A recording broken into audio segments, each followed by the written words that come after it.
Hey, are you having this issue in Adobe Premiere Elements? The media file seems to have an invalid entry in the catalog. Please rename it for use. Well, in this video, I'm going to show you how to get around that error. I'm going to click motion tracking. As you can see, the error comes up. So what I'm going to do is I'm going to adjust the work area. So you see there's these two bars here. They allow you to adjust the work area. So I'm going to move this to the front. I only have one clip here, but in your video or your timeline, you may have multiple clips. So that's why I'm showing you this step. Here, I'm going to adjust the work area. So that's going to basically isolate this clip here. Then what I'm going to do is I'm going to go to export and share. So then you can go here into export and share and then use the files that are best for you and your settings. For me, I'm just going to go to mobile, HD 1080p. Save the quality as high, and then I'm just going to save it as motion tracking error. I'm going to save it as 1. I'm going to click save.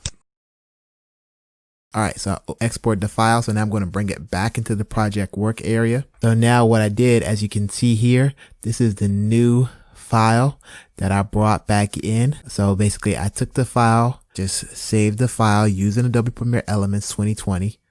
And then what I'm going to do now is I'm going to take this is the original file. See, I get that error, but this is the new file over here. I'm going to click motion tracking, and as you can see, motion tracking is now working in Adobe Premiere. So that's how you solve the issue. Basically renaming the file. I tried that, it didn't work. So what you have to do is go in there, take the file that you want to use motion tracking on.